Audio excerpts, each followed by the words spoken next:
Anime की starting में हम अपने मेन कैरेक्टर काइटो को देखते हैं जो कि अपनी इंसेक्टिसाइड स्प्रे का यूज करके एक स्लाइम को मारता है जो कि उसका 999वां स्लाइम होता है। तभी काइटो एक गोल्डन स्लाइम को देखता है जो कि बहुत ज्यादा रेयर होता है। काइटो उसके ऊपर अपने स्प्रे का यूज करता है लेकिन वो उससे बच जाता है। तब काइटो एक बड़ी सी स्प्रे गन निकालता है और उस स्लाइम का काम तमाम कर देता है। लेकिन एक रेयर स्लाइम को मारने के बाद भी काइटो का लेवल नहीं बढ़ता है। जब काइटो उसका माना को लेने के उसके पास जाता है तब वहाँ पर वो एक रेयर सर्वेंट कार्ड को पाता है जो कि एक डेमीगॉड सर्वेंट का कार्ड होता है। यह देख कर काइटो बहुत ज्यादा एक्साइटेड हो जाता है। काइटो अपने आसपास देखता है कि कहीं उसे कोई देख तो नहीं रहा है क्योंकि वो नहीं चाहता था कि उसका कार्ड कोई उससे छीन ले। जब काइटो उसके बारे में डेटाबेस में सर्च करता है तब उसे इसके बारे में कोई खास इन्फॉर्मेशन नहीं मिलती है। वापस जाते समय काइटो कुछ एडवेंचरर्स को देखता है और सोचता है कि काश उसके पास भी उनके जैसे एडवांस वेपन हो। काइटो को ख्याल आता है कि अगर वो इस कार्ड को बेच देता है तो शायद वो जो चाहे वो खरीद सकता है। रिसेप्शन पर काइटो को 3 स्लैम कोर्स के बदले में 1500 येन मिलते हैं। जाते समय काइटो मिस शित्सुगा ऐसा पूछता है कि एक रेयर सर्वेंट कार्ड की कीमत क्या हो सकती है। इस पर मिस शित्सुगा उसे बताती है कि एक रेयर सर्वेंट कार्ड की कीमत 1 बिलियन येन तक हो सकती है। यह सुनकर काइटो पूरी तरह से हैरान हो जाता है। काइटो उस कार्ड को अपने लॉकर के अंदर रख देता है लेकिन अभी भी उसके दिमाग में 1 बिलियन की बात चल रही थी। तभी उसके 2 दोस्त वहाँ पर आ जाते हैं और उससे बताते हैं कि उनके पास एक्सप्लोरेशन पास है इसलिए वो लोग अट्रैक्शन एरिया में घूम सकते हैं। ट्रेन से वापस जाते समय उसके दोस्त उससे पूछते हैं कि काइटो क्या अभी तक लेवल 3 पर ही है। इस पर काइटो उन्हें बताता है कि वो सिर्फ स्लैम्स को ही मार सकता है इसलिए वो अभी तक लेवल 3 पर ही है। काइटो उन दोनों को भी अपने साथ डंजन एक्सप्लोरेशन पर चलने के लिए बोलता है लेकिन इसके लिए वो दोनों साफ साफ मना कर देते हैं क्योंकि पिछली बार जब वो तीनों साथ में डंजन में गए थे तब वो तीनों एक गॉब्लिन से बुरी तरह से पीटे थे और उन्हें ठीक होने के लिए महंगे पोशंस का भी यूज करना पड़ा था। अगले सीन में देखते हैं काइटो अपने घर की तरफ जा रहा होता है तभी उसके पड़ोस की उस बचपन के दोस्त उसे आते हुए देखती है। डिनर करते समय काइटो के पेरेंट्स उससे बोलते हैं कि उसे अपने पार्ट टाइम जॉब के साथ साथ अपनी पढ़ाई पर भी फोकस करना चाहिए। इस पर काइटो उन्हें समझाता है कि उन्हें चिंता करने की कोई जरूरत नहीं है, वो अपनी पढ़ाई पर भी पूरा फोकस करेगा। नहाते समय काइटो सोच रहा होता है कि अगर वो सर्वेंट को समन कर लेता है तो शायद वो बहुत ज्यादा पावरफुल हो जाए लेकिन 1 बिलियन येन का यूज करके वो जो चाहे वो खरीद सकता है। अगले दिन स्कूल जाते समय काइटो अपनी बचपन की दोस्त हारुका से मिलता है जो उससे रात को देर से घर आने के बारे में पूछती है। काइटो बहाना बनाते हुए कहता है कि वो अपने दोस्तों के साथ था। तभी उसके दोनों दोस्त वहाँ आ जाते हैं और काइटो उन्हें साइड में ले जाकर सारी बातें समझा देता है। जब हारुका उनसे पूछती है कि वो तीनों कहाँ थे तो वो तीनों अलग अलग जवाब देते हैं जिससे हारुका को काइटो के ऊपर शक होने लगता है। लेकिन अंत में हारुका काइटो की बात पर भरोसा कर लेती है। स्कूल में काइटो अपने दोस्तों से पूछता है कि अगर उन्हें एक रेयर सर्वेंट कार्ड मिले तो वो क्या करेंगे। इस पर काइटो के दोस्त कहते हैं कि वो उसे तुरंत ही बेच देंगे क्योंकि वैसे भी वो लोग सर्वेंट को डंजन के बाद समन नहीं कर सकते हैं और इसके बदले वो काफी सारे पैसे भी कमा लेंगे। काइटो सोच रहा होता है कि एक सर्वेंट को समन करने के बाद उसके कार्ड को वापस बेचा नहीं जा सकता है लेकिन वो हारुका को देखकर कुछ सोचने लगता है। इसके बाद डंजन में जाने के बाद काइटो कहता है कि वो सिर्फ हारुका के लिए एक हीरो बनना चाहता है और सर्वेंट को समन कर लेता है। तभी बड़ी सी एंजल स्पिरिट आ जाती है और उसे अपने दोनों हाथों से पकड़ लेती है जिससे काइटो को थोड़ा डर लगता है। जब वो अपनी आंखें खोलता है तो वो एक छोटी सी बच्ची को देखता है जो कहती है कि वही है उसकी सर्वेंट सेल्फी। यह देख के काइटो के सारे सपने टकना शुरू हो जाते हैं। इसके बाद काइटो सेल्फी के साथ स्लाइम हंटिंग पर जाता है। तभी उसे पता चलता है कि सेल्फी स्लैम्स को सेंस कर सकती है। जब वो स्लैम के पास पहुंचते हैं तो काइटो सेल्फी को स्लैम को मारने के लिए कहता है। सेल्फी अपनी डिवाइन लाइटनिंग से उसे मार देती है जिसकी पावर देख कर काइटो का मुंह खुला खुला रह जाता है। तभी सेल्फी शर्माते हुए उससे कहती है कि उसे भूख लगी है। काइटो उसे स्लैम का माना को खाने के लिए दे देता है जो कि सेल्फी को बहुत पसंद भी आता है। सेल्फी एक और स्लैम को सेंस करती है लेकिन काइटो उसे रोकते हुए सोचता है कि सेल्फी एक मॉन्स्टर को सेंस कर सकती है लेकिन सेल्फी जिस मॉन्स्टर को मारती है उसका माना को खा जाती है और इस तरह से तो उसके पास कुछ भी नहीं बचेगा। तभी काइटो को एक आइडिया आता है। इसके बाद सेल्फी काइटो को स्लैम्स की लोकेशन बताती है और काइटो उन्हें अपने स्प्रे से मार देता है। इस तरह से दोनों कई स्लैम्स को मारते हैं और काइटो का लेवल अप भी हो जाता है। काइतो को स्लैम स्लेयर नाम की एक स्किल भी मिलती है, जिससे स्लैम से लड़ते समय उसके स्टैट 50% तक बढ़ जाएंगे। लेकिन काइतो को ये काफी ज्यादा बेकार लगती है, क्योंकि स्लैम्स पहले ही बहुत ज्यादा वीक होते हैं। लेकिन सिल्फी उसे मोटिवेट करती है और बोलती है कि कोई स्किल पाना सच में काफी ज्यादा कमाल की बात है। इसके बाद काइतो सिल्फी से वादा करता है कि वो उसे दोबारा समन करेगा और उसे वापस एक कार में भेज देता है। मैसेज चुकाया काइतो के पास इतने सारे स्लैम कोर्स को देखकर काफी हैरान होते हैं, क्योंकि काइतो ने एक दिन में सबसे ज्यादा स्लैम्स को मारने का रिकॉर्ड तोड़ दिया था और उन सभी स्लैम्स के बदले उसे 15,000 येन मिलते हैं। रात को काइतो सोचता है कि सिल्फी बहुत ज्यादा स्ट्रांग है, तो शायद उसके साथ वो सेकंड फ्लोर पर जा सकता है।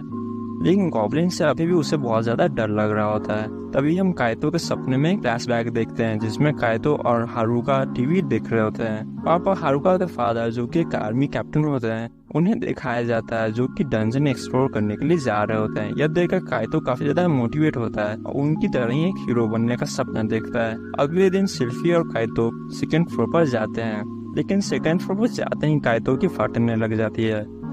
इस पर सिल्फी उसका हाथ पकड़कर उससे मोटिवेट करती है। तभी सिल्फी एक गॉब्लिन को सेंस करती है, लेकिन काइतो ये बात सुनकर पतली गड़ी से निकलने लगता है। तभी उसे अपने सपने की याद आती है और वो खुद को चांटा मारकर शांत करता है, जिसकी वजह से उसके गाल टमाटर की तरह फूल जाते हैं। गॉब्लिन के पास जाने के बाद काइतो पहले सिल्फी को उससे लड़ने के लिए भेजता है, लेकिन इसके बाद वो हिम्मत करके खुद लड़ने के लिए आगे आ जाता है। लेकिन इसके बाद भी उसके पैर डर के मारे सूखी लकड़ी की तरह कांप रहे थे और वो सिल्फी से कहता है कि अगर मामला बिगड़ जाए तो वो उसकी मदद कर दे। गॉब्लिन से लड़ते वक्त गॉब्लिन काइतो पर भारी पड़ रहा था, लेकिन काइतो उसे अपनी शील्ड से पीछे ढकेल कर उसके ऊपर हमला कर देता है। गॉब्लिन उसकी स्वॉर्ड को पकड़ लेता है और उसे फेंक देता है और काइतो के ऊपर हमला करता है। लेकिन काइतो अपनी स्प्रे से उसके आंखों पर हमला करता है और उसे अंधा बना देता है और अपनी स्वॉर्ड को उठाकर दोबारा से उसके ऊपर हमला कर देता है। तभी काइतो का पैर फिसल जाता है और वो गलती से ही गॉब्लिन के पेट में अपनी स्वॉर्ड घुसा देता है, जिससे वो गॉब्लिन मारा जाता है। सिल्फी उसकी काफी तारीफ करती है, लेकिन जो हमारा काइतो होता है वो डर के मारे वहीं पर फ्रीज हो गया होता है। तभी काइतो का लेवल अप हो जाता है और उसे एक नई स्किल मिलती है, जो है गॉब्लिन स्लेयर प्रोविंसियर, जिससे गॉब्लिन से लड़ते समय उसके स्टैट्स 10% से इंक्रीज हो जाएंगे। आगे काइतो सिल्फी की मदद से काफी सारे गॉब्लिन्स को मार देता है। काइतो सिल्फी से पूछता है कि क्या उसे इस डंजन के बारे में कुछ पता है, लेकिन सिल्फी को कुछ भी याद नहीं होता है। उसे बस इतना याद था कि उसे अपने मास्टर की हेल्प करनी है। मिस रित्सुगाया यह देख के हैरान होती हैं कि काइतो ने पहली बार में ही इतने सारे गॉब्लिन्स के माना कोड को कलेक्ट कर लिया है। अगले दिन थकान की वजह से काइतो का पूरा शरीर दर्द कर रहा था। स्कूल जाते समय उसकी यह हालत देखकर हारुका उससे पूछती है कि कहीं वो दोबारा से डंजन में तो नहीं जा रहा है। इस पर काइतो बहाना बनाते हुए कहता है कि नहीं, वो तो बस बॉडी बनाने के लिए ट्रेनिंग कर रहा है। इस पर हारुका उसे कहती है कि उसके ऊपर मस्कुलर बॉडी अच्छी नहीं लगेगी। काइतो के दोनों दोस्त काइतो के गॉब्लिन से लड़ने की बात जानकर काफी हैरान होते हैं, लेकिन वो काइतो से कहते हैं कि डंजन में चाहे वो कितना ही प्रोग्रेस कर ले, लेकिन काइतो अपने रिलेशनशिप में हारुका के साथ कोई प्रोग्रेस नहीं कर पा रहा है। लेकिन काइतो को ये समझ में नहीं आता है कि आखिर वो दोनों कहना क्या चाहते हैं। आगे काइतो सिल्फी के साथ मिलकर और भी कई गॉब्लिन्स को मारता है, जिसकी वजह से उसका लेवल 10 पर पहुंच जाता है और काइतो को एक नई स्किल भी मिलती है, डिवाइन ब्लेसिंग्स, जो कि बहुत ज़्यादा पावरफुल होती है। और यह स्किल सिर्फ उन्हीं लोगों को मिलती है जिन्हें कोई डिवाइन बीइंग पसंद करता है। काइतो ये देखकर बहुत खुश होता है और वो सिल्फी की पूजा करने लगता है, क्योंकि सिल्फी एक लॉटी पर्सन थी काइतो के साथ जिसके पास डिविनिटी है। और काइतो को लगता है कि ये स्किल भी उसे सिर्फ सिल्फी की वजह से मिली है। काइतो सिल्फी का हाथ पकड़कर उसकी खूब तारीफ करता है और ये सुनकर सिल्फी बहुत ज़्यादा खुश होती है। इसके बाद उन्हें एक रेयर स्केलेटन मॉन्स्टर मिलता है जो उनके ऊपर हमला करता है। सिल्फी एक बैरियर बना देती है और काइतो उसके अंदर से ही उसके ऊपर हमला करता है, लेकिन इसके बाद भी उसे कुछ नहीं होता है। तभी सिल्फी अपनी डिवाइन लाइटनिंग का इस्तेमाल करती है और उसे एक ही बार में खत्म कर देती है। काइतो देखता है कि उसका माना कोल लाल रंग का होता है और वो उसे सिल्फी को खाने के लिए दे देता है, जो कि सिल्फी को बहुत ज्यादा पसंद आता है। बाद में मिस रित्सुगाया से उसे पता चलता है कि रेड माना कोल की कीमत 20 लाख येन होती है और ये जान के काइतो इतना ज्यादा शौक हो जाता है कि उसकी आत्मा ही निकल जाती है। रात को काइतो सोच रहा होता है कि वो आज तक यहाँ पर सिर्फ सिल्फी की वजह से ही पहुंच पाया है, इसलिए एक अच्छा रिवॉर्ड उसका हक था। इसके साथ ही काइतो 3rd फ्लोर पर जाने की बात सोचने लगता है। अगले दिन काइतो सिल्फी से कहता है कि वो आगे अकेले ही फाइट करेगा। यह सुनकर सिल्फी थोड़ी दुखी हो जाती है और बोलती है कि क्या उससे कोई गलती हुई है। इस पर कायतो उसे समझाता है कि उसे हिंदी सीरियल की बहू जितना इमोशनल नहीं होना है, क्योंकि ऐसी कोई बात नहीं है। वो तो बस जल्द से जल्द 3rd फ्लोर पर जाना चाहता है, जिसके लिए उसे और भी स्ट्रांग होना होगा ताकि वो सिर्फ सिल्फी पर डिपेंडेंट ना हो जाए। सिल्फी ये सुन के काफ़ी ज़्यादा खुश होती है कि कायतो खुद भी मेहनत करना चाहता है। कायतो उसे आगे बोलता है कि वो उसके लिए बहुत ज़्यादा इम्पोर्टेंट है और सिल्फी उसकी एक छोटी बहन जैसी है। वहीं सिल्फी कायतो की बहन होने की बात सुनकर थोड़ी उदास हो जाती है। लगता है इस लड़के की कुछ और ही अरमान है। आगे कायतो एक गॉब्लिन से अकेले लड़ने चला जाता है, लेकिन वहाँ वो बुरी तरह से पिट जाता है और उसे ठीक होने के लिए पोशन का भी यूज़ करना पड़ता है, जिसकी वजह से उसकी सारी सेविंग्स खर्च हो जाती है। पैसे इकट्ठा करने के लिए कायतो दोबारा से स्लाइम हंट करने लगता है। कुछ दिनों में कायतो के पास बहुत सारे माना कोर्स इकट्ठे हो जाते हैं। तभी सिल्फी को एक और रेयर स्लाइम मिलता है जो कि सिल्वर रंग का होता है। कायतो और सिल्फी मिलकर उस स्लाइम को मार देते हैं, जिसके बाद कायतो को एक और रेयर सर्वेंट कार्ड मिलता है जो कि इस बार एक डेविल का होता है। स्टार्टिंग में कायतो उसे समन करने से हिचकिचा रहा था, लेकिन लास्ट में वो उसे समन कर ही देता है। कायतो के सामने एक बड़ी सी डेविल स्पिरिट अपीयर होती है और तुरंत ही गायब हो जाती है। जब कायतो आंखें खोलता है तो वो देखता है कि दोबारा से उसके सामने एक छोटी सी डेविल बच्ची होती है और यह देखकर कायतो के हॉट डेविल मिल्क को पाने के सारे अरमानों पर पानी फिर जाता है। उस डेविल बच्ची का नाम लुसेरिया होता है और वो अपने आप को बहुत रूडली इंट्रोड्यूस करती है और कायतो को बेवकूफ़ भी बोलती है। सिल्फी उसे देखकर डर जाती है और कायतो के पीछे छिपकर बोलती है कि उसे अपने मास्टर के बारे में ऐसा नहीं बोलना चाहिए। इस पर लुसेरिया उसे बोलती है कि डेविल्स के बात करने का तरीका ही ऐसा है, इसलिए उसे इसे सीरियसली नहीं लेना चाहिए। इसके बाद वो कायतो से खाने के लिए माना कोर्स की डिमांड करती है, जिस पर कायतो कहता है कि फ्री का माल खाने से पहले कुछ कर तो लो। तभी लुसेरिया अपना जलवा दिखाती है और हेल फायर से एक स्लैम को मार देती है। कायतो उसे स्लैम का माना कोर खाने के लिए दे देता है, लेकिन लुसेरिया एक और माना कोर की डिमांड करती है। इस पर कायतो बोलता है कि इतने जलवे में सिर्फ इतना ही मिलता है, पर लुसेरिया उसे कंजूस मक्खी चूस बोलती है। कायतो उसे प्रॉमिस करता है कि अगर वो अपनी दूसरी स्किल दिखाएगी तो वो उसे और माना कोर खाने के लिए देगा। तब हम देखते हैं कि लुसेरिया गॉब्लिन के ऊपर ब्रेथ ऑफ डीके का यूज़ करती है, जिससे उस गॉब्लिन की बॉडी मेल्ट होने लगती है, जिसे देख कर कायतो और सिल्फी भी काफ़ी ज़्यादा डर जाते हैं। तब लुसेरिया को एक और माना कोर खाने के लिए मिल जाता है और वो जल्दी से 3rd फ्लोर पर जाने के लिए कहती है ताकि उसे और भी ज़्यादा टेस्टी माना कोर खाने के लिए मिले। लेकिन कायतो उसे रोकते हुए बोलता है कि उन लोगों को 3rd फ्लोर पर जाने के लिए और भी ज़्यादा इक्विपमेंट की ज़रूरत होगी, इसलिए वो 3rd फ्लोर पर कल जाएंगे। आगे वो तीनों 3rd फ्लोर पर आ जाते हैं और कायतो अपने साथ एक क्रॉसबो भी लाता है। आगे वो तीनों कुछ हेलहाउंड्स को देखते हैं जिनके ऊपर कायतो अपने एरो से हमला करता है, लेकिन उसका निशाना चूक जाता है और वो हेलहाउंड्स उसके ऊपर हमला करने के लिए आते हैं, लेकिन लुसेरिया उन्हें अपने हेल फायर से एक ही बार में मार देती है। इसके बाद लुसेरिया कायतो से 2 माना कोर्स मांगती है। इस पर कायतो बोलता है कि तेरी भूख में तो मैं कंगाल हो जाऊंगा और उसे कहता है कि उसे और माना कोर्स तभी खाने को मिलेंगे जब वो लोग और मॉन्स्टर्स को मार देंगे। लुसेरिया उसे धमकाते हुए कहती है कि अगर कायतो अपनी बात से पलटा तो वो उसे बिना टिकट के नर्क को भेज देगी। वापस जाते हुए कायतो सोच रहा होता है कि लुसेरिया के बार बार माना कोर्स की डिमांड करने की वजह से वो ज़्यादा पैसे नहीं कमा पाया। स्कूल में कायतो के दोस्त कहते हैं कि उनके यहाँ पर यूनिवर्सिटी एग्ज़ाम को लेकर फटी पड़ी है, लेकिन कायतो को तो कोई चिंता ही नहीं है। तभी हारुका आ जाती है और कायतो से पूछती है कि वो कौन सी यूनिवर्सिटी में जाएगा। इस पर कायतो को कुछ समझ में नहीं आता है और वो बोल देता है कि वो वहीं पर जाएगा जहाँ हारुका जाएगी। यह सुनकर हारुका बहुत खुश होती है क्योंकि अब वो दोनों हमेशा साथ रहेंगे।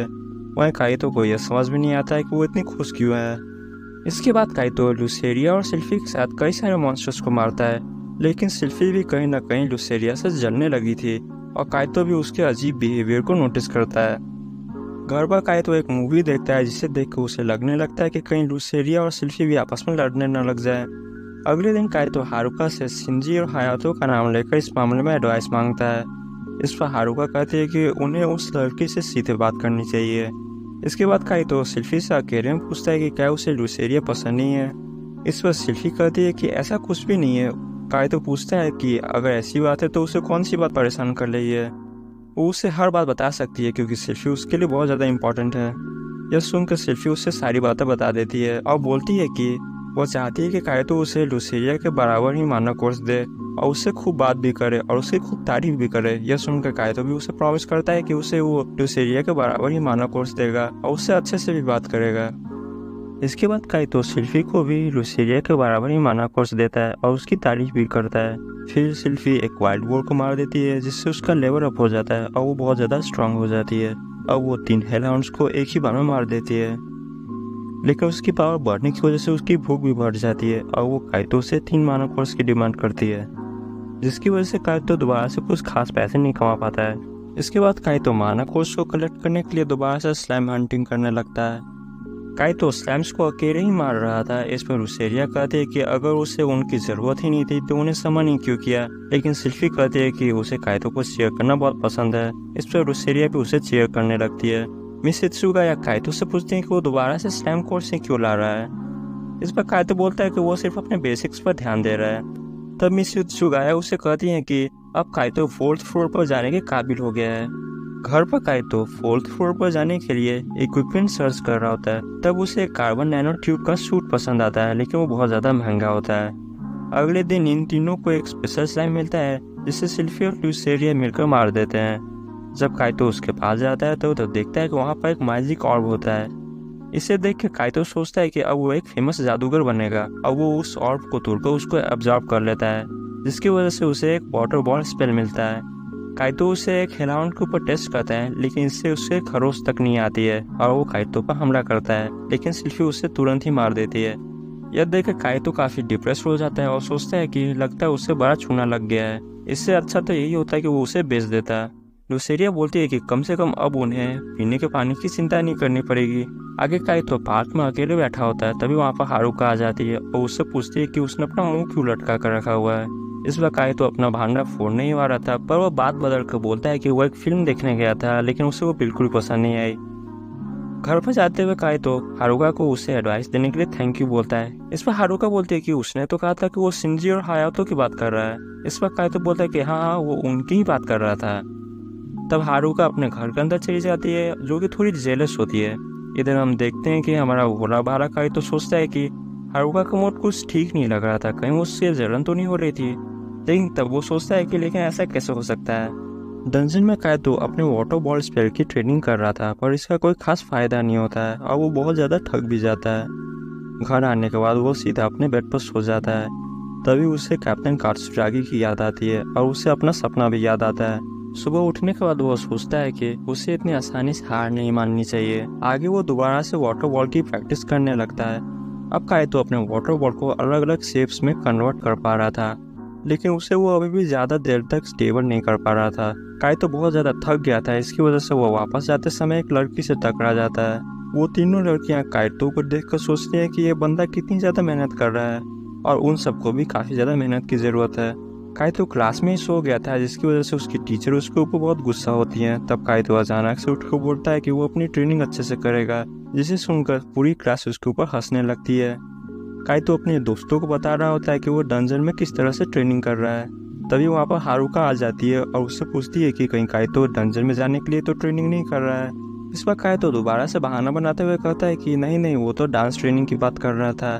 और हमारी भोली भारी हारुका दोबारा से उसकी बात पर विश्वास कर लेती है। आगे काइतो अपने वाटर बॉल से गॉब्लिन के मुंह में हमला करता है और उसका दम घोट कर उसे मार देता है। सिल्फी काइतो की काफ़ी तारीफ करती है और लुसेरिया बोलती है कि लगता है उसका दिमाग इतना भी खाली नहीं है। काइतो बोलता है कि लगता है अब उसे 3rd फ्लोर के मॉन्स्टर से एक्सपीरियंस नहीं मिल रहा है, इसलिए वक्त आ गया है उन तीनों के 4th फ्लोर पर जाने का। और वो सोचता है कि अब उसे उस सूट को भी खरीद लेना चाहिए। अगले दिन काइतो अपने नए सूट में आता है, जिससे लुसेरिया बकवास बोलती है। काइतो बोलता है कि ऐसा बिल्कुल भी नहीं है, क्योंकि ये बहुत ज़्यादा महंगा है और ये उसे हर तरह के वेपन से बचाएगा, लेकिन पतला होने की वजह से उसे फिर भी दर्द होगा। इस पर लुसेरिया बोलते हैं कि फिर इसका फ़ायदा ही क्या है। काइतो आगे बताता है कि उसके पास ये ब्रेसलेट भी है, जिससे उसका मैजिक भी बूस्ट होगा और उसने कुछ पोशंस भी खरीदे हैं, लेकिन लुसेरिया उसकी बातों से बोर होकर सिल्फी को अपने साथ घसीट कर ले जाती है। आगे सिल्फी बोलती है कि वो बहुत बड़ी सी चीज़ को सेंस कर पा रही है। तभी वहाँ पर हर दुनिया में लड़कियों का सबसे बड़ा दुश्मन एक बहुत बड़ा सा कॉकरोच आ जाता है, जिसे देखकर लुसेरिया और सिल्फी जोर जोर से चिल्लाने लगती हैं और चारों तरफ हमला करते हुए वहाँ से भाग जाती हैं। काइतो उन दोनों को ढूंढते हुए उनके पास पहुंच जाता है और सिल्फी रोते हुए उसके गले लग जाती है। लुसेरिया बोलती है कि वो उन्हें अकेला छोड़कर कहाँ भाग गया था। इस पर काइतो बोलता है कि असल में तो डर के मारे वो दोनों ही इधर उधर भागने लगी थी। इस पर लुसेरिया बोलती है कि उसकी जैसी डेविल किसी कीड़े मकोड़े से नहीं डरती है। तब सेल्फी काइतो से माफ़ी मांगती है। इस पर काइतो बोलता है कि उन्हें माफ़ी मांगने की कोई ज़रूरत नहीं है, क्योंकि उनकी वजह से ही वो लोग 5th फ्लोर पर इतनी जल्दी पहुंच गए हैं।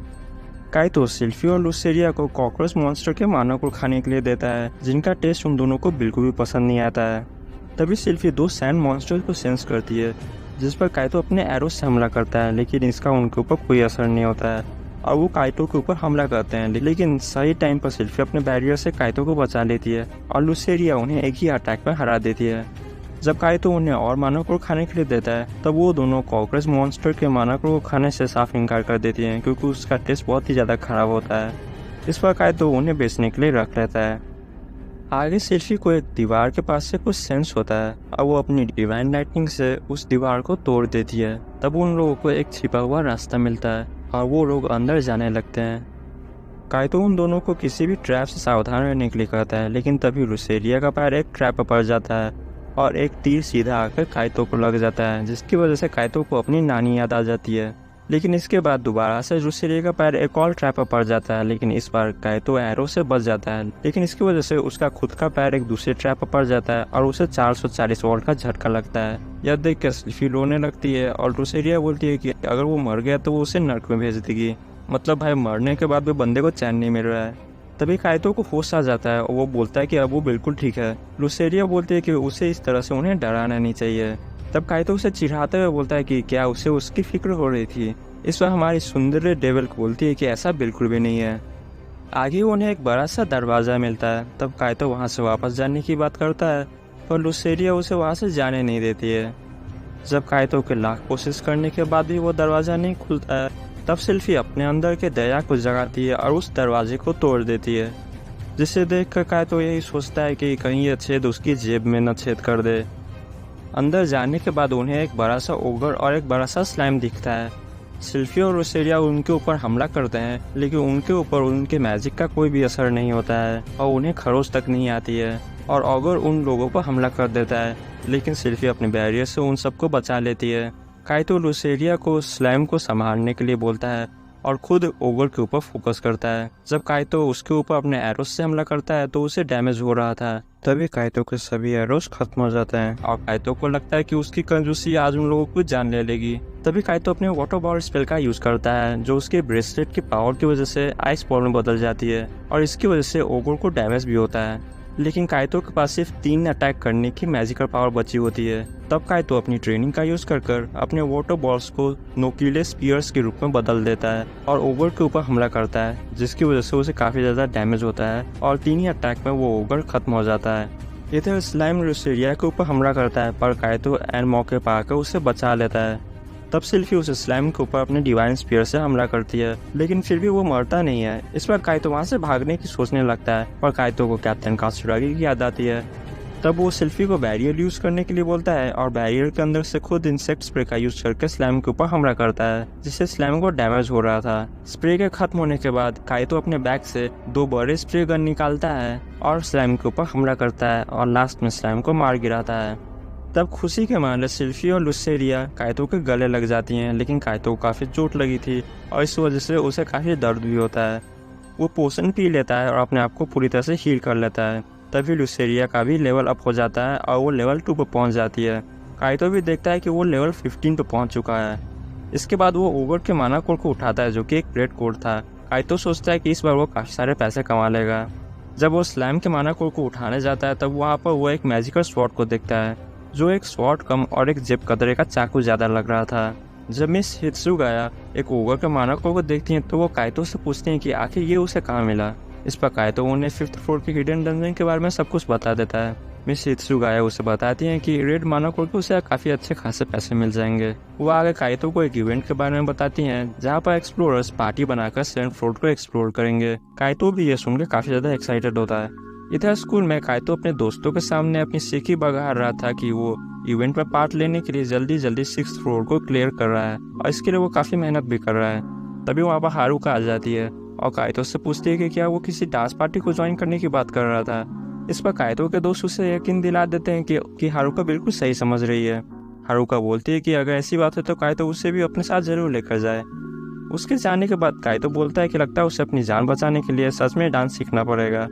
इवेंट वाले दिन काइतो उससे मिली पार्टी को ढूंढ रहा था, तभी वहाँ पर वही 3 लड़कियाँ आ जाती है जिन्हें हमने पहले देखा था। उनकी लीडर आरी बोलती है कि काइतो उनकी पार्टी का हिस्सा है। तब वो तीनों खुद को काइतो से इंट्रोड्यूस करवाती हैं, जिनमें से एक का नाम होता है आरी, एक का नाम होता है मिको और एक का नाम होता है हिकारी। तभी हमें एक फ्लैशबैक दिखाया जाता है जिसमें हारुका कैप्टन हित्सुरागी यानी अपने फादर को डिनर पर जल्दी घर आने के लिए बोलती है। इधर प्रेजेंट में हारुका अपने दोस्त के साथ पढ़ने के लिए जा रही होती है। तभी वह काइतो के बारे में सोचती है कि पता नहीं अभी वो क्या कर रहा होगा। इधर डंजन में काइतो अपनी पार्टी के साथ ट्रांसफर गेट से 6th फ्लोर पर पहुंच जाता है।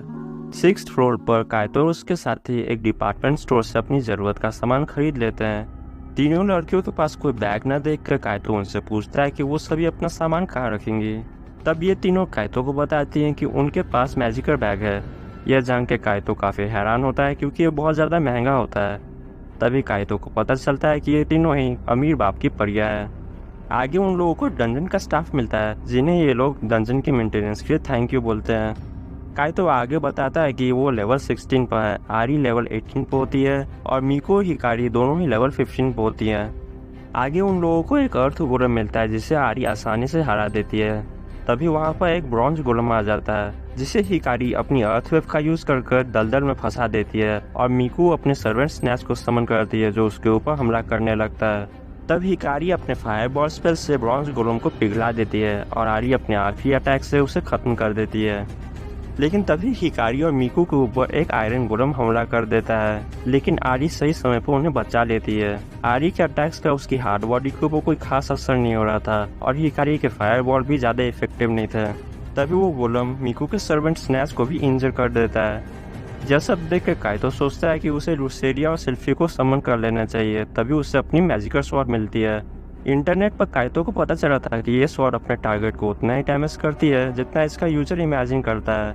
और यह सोच कर काइतो तीनों लड़कियों को गोलम का ध्यान बटाने के लिए बोलता है और खुद पीछे से जाकर गोलम को मैजिकल स्वॉर्ड से स्टैप कर देता है और उसे एक ही बार में डिस्ट्रॉय कर देता है। आगे हम देखते हैं कि वो चारों मिलकर लंच कर रहे होते हैं और तीनों लड़कियां काइतो की काफी तारीफ कर रही होती है। काइतो बोलता है कि उसने भी इस स्वॉर्ड को पहली बार यूज किया है, इसलिए उसे भी नहीं पता था कि ये काम करेगा भी या नहीं। काइतो आगे मिकू से उसके सर्वेंट स्नैच के बारे में पूछता है। इस पर मिकू बोलती है कि वो बिल्कुल ठीक है। काइतो बोलता है कि उसने आज से पहले टीवी पर कोई सर्वेंट नहीं देखा है। तब काइतो को पता चलता है कि सर्वेंट्स को कैमरा के अंदर कैप्चर नहीं किया जा सकता है, इसीलिए उसने आज तक टीवी पर कोई भी सर्वेंट नहीं देखा है। इस बार काइतो सोचता है कि इसका मतलब तो गिल्ड स्टाफ को भी लुसेरिया और सिल्फी के बारे में कुछ पता नहीं होगा। मिकू बताती है कि उसके फादर ने स्नैच को एक ऑक्शन से खरीदा था, इसलिए उन लोगों ने स्नैच को गिल्ड में रजिस्टर किया हुआ है। आगे आरी काइतो को उनकी पार्टी को ज्वाइन करने का ऑफर देती है। इस पर काइतो सोचता है कि अगर किसी को पता चला कि वो छोटी लड़कियों के साथ घूमता है तो पक्का FBI उसे पकड़ कर ले जाएगी। काइतो उन तीनों से सोचने का समय मांगता है और बोलता है कि पहले उसे किसी और से भी इस बारे में बात करनी होगी। आगे हम देखते हैं कि काइतो अपना सूट पहनकर डंजन में जाता है और सिल्फी और लुसेरिया को समन करता है। सिल्फी और लुसेरिया काइतो को थोड़ा गुस्सा होती हैं क्योंकि उसने आज उन्हें समन नहीं किया था। जब काइतो उन दोनों को आरी के ऑफर के बारे में बताता है तो वो दोनों साफ इनकार कर देती हैं। साथ ही लुसेरिया काइतो से बोलती है कि उसे भी सिल्फी की तरह ही एक निकनेम चाहिए। इस बात पर काइतो लुसेरिया को लूसी निकनेम दे देता है। आगे स्कूल जाते समय हारुका काइतो से सैटरडे को उसके साथ शॉपिंग पर चलने के लिए बोलती है, जिसके लिए काइतो भी तैयार हो जाता है। तभी काइतो के दोस्त उसके पीछे से आकर उसे हारुका के साथ डेट पर जाने के लिए बधाई देते हैं, लेकिन काइतो इसे डेट मानने से साफ इनकार कर देता है। जब काइतो के दोस्तों को पता चलता है कि काइतो ने इवेंट वाले दिन 3 खूबसूरत लड़कियों के साथ पार्टी बनाई थी तो वे जलन के मारे बोलते हैं कि लगता है उन्हें भी दोबारा से डंजन एक्सप्लोरेशन को ज्वाइन कर लेना चाहिए। अगले दिन हारुका और काइतो साथ में शॉपिंग पर जाते हैं और वे दोनों काफ़ी दिनों बाद इस तरह से अकेले साथ में शॉपिंग पर आए थे। काइतो बोलता है कि हारुका के फादर बचपन में उन दोनों को अलग अलग जगह पर घुमाने के लिए ले जाते थे। आगे हम देखते हैं कि हारुका अलग अलग कपड़े पहनकर काइतो को दिखाती है और काइतो बोलता है कि वो हर ड्रेस में बहुत ज़्यादा क्यूट लग रही है। तब हारुका उसे एक ड्रेस को चूज करने के लिए बोलती है, जिस पर काइतो उसे एक ड्रेस चूज कर दे देता है। इसके बाद वो दोनों बोटिंग के लिए भी जाते हैं, जहाँ काइतो अपनी प्यार की नैया का चप्पू चला रहा था और आसपास के कपल्स को देखकर काइतो को भी ये लगने लगा था कि ये डेट ही है। लेकिन तभी काइतो यह ख्याल अपने दिमाग से निकाल देता है और हारुका की खूबसूरती के अंदर डूब जाता है। तभी हारुका बोलती है कि लगता है काइतो की ट्रेनिंग और डांस की मेहनत रंग ला रही है, क्योंकि काइतो पहले से ज़्यादा टफ लग रहा है। इसके बाद वो दोनों स्मूदीज भी पीते हैं, जहाँ पर वो दोनों अपना अपना ग्लास एक्सचेंज भी करते हैं, और ये इनडायरेक्ट किस जैसा हो जाता है, लेकिन काइतो इसके ऊपर बिल्कुल ध्यान नहीं देता है। वहीं हारुका इस बात से बहुत ज़्यादा खुश होती है। आगे काइतो का ध्यान एक बड़ी सी स्क्रीन पर डंजन के एडवर्टाइजमेंट पर जाता है। तभी हारुका एक बच्चे को उनके पेरेंट्स के साथ देखती है और उसे भी अपने फादर की याद आने लगती है, और वो काइतो को एक जगह पर जाने के लिए बोलती है। तब हम देखते हैं कि ये दोनों डंजन की बिल्डिंग के सामने आए हुए होते हैं, जिसे देखकर हारुका बोलती है कि उसे पूरा भरोसा है कि उसके फादर आज भी डंजन में कहीं पर होंगे। हारुका आगे बोलती है कि उस दिन उन्होंने प्रॉमिस किया था कि वो डिनर के लिए जल्दी घर आएंगे, लेकिन उस दिन के बाद वो कभी भी घर वापस नहीं आ पाए। हारुका काइतो से बोलती है कि उसके साथ उसे बहुत ज़्यादा मज़ा आया, और वो घर की तरफ निकलने लगती है। तभी काइतो सोचता है कि वो भी हारुका के फादर की तरह ही एक हीरो बनकर रहेगा। अगले दिन डंजन में काइतो अपनी वाटर बॉल को अपने मैजिक शॉट के साथ कंबाइन कर देता है और एक आइस ब्लेड बना देता है, जिसकी मदद से वो एक गोलम को हरा देता है। शिल्पी को ये काफ़ी ज़्यादा कमाल लगता है, लेकिन लूसी कहती है कि ये ज़रूर किसी लड़की का चक्कर है। तब काइतो उन्हें आरी और उसकी पार्टी के बारे में बता देता है। शिल्पी उससे पूछती है कि क्या वो सच में उनकी पार्टी को ज्वाइन करेगा, क्या वो उन लोगों के साथ खुश नहीं है। वहीं लूसी भी भड़क जाती है और बोलती है कि वो दूसरी पार्टी को सिर्फ इसलिए ज्वाइन करना चाहता है ना, क्योंकि वो उन दोनों को माना कोर्स नहीं देना चाहता है।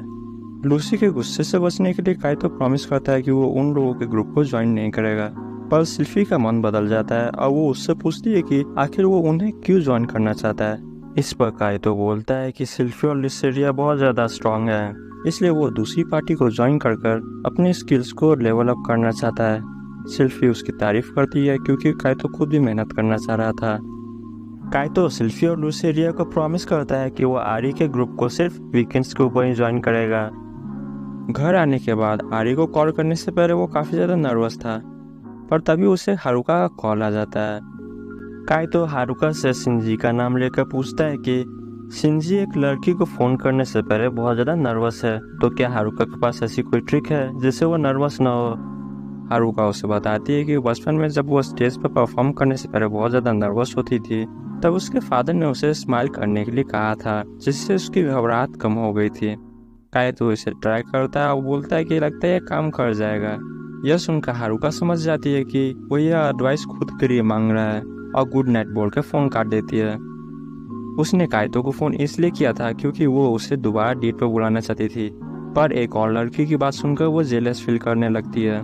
वहीं दूसरी तरफ आरी ट्रेनिंग कर रही थी, तभी उसे काइतो का फ़ोन आता है और काइतो कहता है कि वो उनकी पार्टी को ज्वाइन कर सकता है, पर सिर्फ वीकेंड्स पर। आरी कहती है कि ये तो बिल्कुल ठीक है, क्योंकि वो लोग डंजन में सिर्फ वीकेंड्स पर ही जाते हैं, क्योंकि बाकी दिन उन लोगों को स्कूल भी जाना होता है। अगले दिन में वो सभी डंजन में पहुंच जाते हैं, जहाँ पर काइतो ही आरी को अर्थ को यूज़ करने के लिए बोलता है और मीकू को कहता है कि वो स्नैल्स को समन करे और गोलन का ध्यान भटकाए। तभी वो अपनी आइस ब्लेड का यूज़ करके 2 गोलम्स को ठिकाने लगा देता है और तीनों लड़कियां बाकी गोलम्स को भी मार देती हैं। वो काइतो की नई स्किल देखकर उसकी काफ़ी तारीफ करती हैं। आरी कहती है कि उसके इंस्ट्रक्शन बिल्कुल क्लियर थे, ऐसा लग ही नहीं रहा था कि वो पहली बार एक पार्टी के साथ काम कर रहा है। तभी उन लोगों को भूख लगती है और वो लोग लंच करने के लिए रुक जाते हैं। तब काइतो उनका 5 स्टार लंच देखकर थोड़ा हैरान होता है। अगले बार वो सभी 8th फ्लोर पर जाने की बात करते हैं। अगले दिन काइतो ने एक लाइफ जैकेट पहना हुआ होता है। इस पर हिकारी पूछते है कि क्या उसे तैरना नहीं आता है। काइतो बहाना बनाते हुए बोलता है कि 8th फ्लोर पर वाटर बेस्ड मॉन्स्टर्स हैं और कई एरियाज पानी में डूबे हुए हैं, इसलिए वो अपनी पूरी तैयारी करके आया है। और वो बताता है कि उस जैकेट में मैजिकल रेजिस्टेंस भी है। वो सभी स्नैच को फॉलो करने लगते हैं और वो सामने एक मॉन्स्टर को डिटेक्ट करता है। तभी वहाँ पर एक मॉन्स्टर बाहर आ जाता है जो काइतो के ऊपर मुंह से एसिड फेंक देता है, जिसकी वजह से उसकी जैकेट पहले ही डिस्ट्रॉय हो जाती है। काइतो उसके अटैक को डॉज कर लेता है और मीकू अपने क्रॉसबो से उस मॉन्स्टर को खत्म कर देती है, और ये क्रॉसबो काइतो ने उसे दिया था। वहीं काइतो इस बात से काफ़ी हैरान होता है कि मीकू ने पहली बार में उससे एकदम ठीक निशाना लगा लिया था। इसके बाद उन सभी को अलग अलग तरह के वाटर बेस्ड मॉन्स्टर दिखते हैं और काइतो को एक स्क्विड पकड़ के फेंक देता है। तब वो पानी में गिर जाता है और बचाओ बचाओ चिल्लाने लगता है, पर आरी उससे बताती है कि पानी इतना भी गहरा नहीं है, जिससे बेचारे काइतो का मुंह शर्म से लाल हो जाता है और बाकी सभी को पता चल जाता है कि उसको तैरना नहीं आता है। इसके बाद वो चारों एक मछली के झुंड से लड़ रहे होते हैं, पर उन्हें मारते समय काइतो की गन का एम्यूनेशन खत्म हो जाता है और वो अपनी आइस स्किल से आरी के वेपन को कॉपी कर लेता है और उसकी मदद से फिश को मारने लगता है। वो साथ में मिलकर सभी फिश को खत्म कर देते हैं, पर इतने देर तक स्किल का यूज करने की वजह से उसका पूरा माना खत्म हो जाता है, जिसकी वजह से वो बेहोश हो जाता है। जब उसकी आंख खुलती है तो वो देखता है कि वो आरी के गोद में लेटा हुआ है। इधर काइतो तुरंत वहां से उठ जाता है, जिसके बाद वो देखता है कि उसका सारा माना पूरी तरह से रिकवर हो गया है। आरी उसे बताती है कि उसने उसके ऊपर एक मैजिक पोशन का यूज किया है। वह माफी मांगता है क्योंकि वो पोशन काफी ज्यादा एक्सपेंसिव होगा, पर आरी कहती है कि वो सभी एक पार्टी के मेंबर्स हैं, तो उन्हें एक दूसरे की मदद करनी चाहिए। वैसे भी उन्हें फिश से काफी ज्यादा माना कोर्स मिल चुके हैं। आगे जाते वक्त स्नैच फिर से एक मॉन्स्टर को सेंस करता है और उनके सामने एक भयानक सा डायनासोर जैसा दिखने वाला मॉन्स्टर आ जाता है। काइतो कहता है कि हम सभी को यहाँ से निकलना चाहिए और वो सभी वहाँ से भागने लगते हैं, पर वो डायनासोर उनके पीछे ही पड़ जाता है और उसके हमले की वजह से वहाँ की चट्टानें गिर जाती हैं और उनके वहाँ से जाने का रास्ता भी ब्लॉक हो जाता है। अब उन चारों के पास उससे फाइट करने के अलावा और कोई ऑप्शन नहीं बचता है। काइतो सभी को बताता है कि उन्हें कैसे हमला करना है, पर सबके साथ में हमला करने के बाद ही वो लोग उस डायनासोर को खरोच भी नहीं पहुंचा पाते हैं। काइतो किसी तरह से अपनी मैजिक शॉट से उसे स्टैप कर देता है, लेकिन इसके बाद भी उसे कोई खास डैमेज नहीं होता है। और जब डायनासोर का ध्यान भटका हुआ होता है तब आरी दौड़ के उसके ऊपर चढ़ जाती है और उसके सिर पर हमला कर देती है, लेकिन इसके बाद भी वो डायनासोर नहीं मरता है और वो मॉन्स्टर उसे नीचे गिरा देता है। काइतो उसकी मदद करने के लिए जाता है, पर वो कहती है कि वो बिल्कुल ठीक है क्योंकि वो एक दिन हीरो बनना चाहती है। उन चारों की हालत देखकर वो सोचता है कि लगता है उसे लूसी और सिल्फी को बुला ही लेना चाहिए। वो मॉन्स्टर उन दोनों लड़कियों पर हमला करने जा ही रहा था, तभी काइतो अपने दोनों सर्वेंट्स को समन कर लेता है और उन्हें उस बॉस को हराने के लिए कहता है। वो दोनों अपनी स्पेल्स का यूज करती हैं और एक ही झटके में उस डायनासोर को हरा देती हैं। काइतो मदद के लिए उन दोनों को शुक्रिया कहता है। वहीं लूसी को जलन हो रही थी क्योंकि काइतो दूसरी लड़कियों के साथ था, पर तभी वहाँ पर मीकू आकर सिल्फी को गले लगा लेती है क्योंकि वो उसे बहुत ज़्यादा क्यूट लग रही थी। वहीं हिकारी का दिल लूसी के सिल की बालों पर आ जाता है। वहीं काइतो उन लोगों से इस बात को सीक्रेट रखने के लिए माफ़ी मांगता है। इसके बाद वो लोग डंजन में एक बाथ हाउस में जाते हैं। यहाँ पर आरी जो होती है वो हैरान होती है कि काइतो के पास सर्वेंट के तौर पर एक डीमन और एक एंजल है। इधर आरी भी सिल्फी और लूसी की क्यूटनेस की दीवानी हो जाती है। जहाँ ये सारी लड़कियाँ साथ में मजे कर रही थी, वहीं हमारा बेचारा काइतो स्नैच के साथ ही नहा रहा था। आगे मीको और हिकारी घर चली जाती हैं और काइतो के साथ सिर्फ आरी होती है। काइतो उससे पूछता है कि वो हीरो बनने के बारे में क्यों कर रही थी। आरी बताती है कि वो बचपन से ही हीरो बनना चाहती थी। फ्लैशबैक में हम देखते हैं कि वो अपने फादर से पूछती है कि उन्हें स्ट्रॉन्ग क्यों बनना चाहिए। तब उसके फादर कहते हैं कि ताकि वो लोग उन लोगों को प्रोटेक्ट कर सके जिन्हें वो प्यार करते हैं, और जो ऐसा कर सकता है उन्हें ही हीरो कहते हैं। और आरी भी हमेशा यही बनना चाहती थी और यही कारण है कि उसने डंजन एक्सप्लोरेशन को ज्वाइन किया है। इसके बाद वो बताती है कि उसकी यूनिवर्सिटी में एक ओपन वीकेंड है और इसके लिए वो काइतो को इनवाइट करती है। काइतो अपने दोस्तों को इसके बारे में बताता है और वे कहते हैं कि उसे हारुका को अपने साथ लेकर जाना चाहिए, पर उसे लगता है कि यह बिल्कुल नामुमकिन है। पर तभी वहाँ पर हारुका और उसकी दोस्त आ जाती है और काइतो किसी तरह से हिम्मत करके हारुका से उसके साथ चलने के लिए पूछता है। इसके लिए हारुका भी खुशी खुशी तैयार हो जाती है। वहीं उन दोनों के दोस्त बहाना बनाने लगते हैं कि वो लोग फ्री नहीं है ताकि वो दोनों अकेले में टाइम स्पेंड कर सके।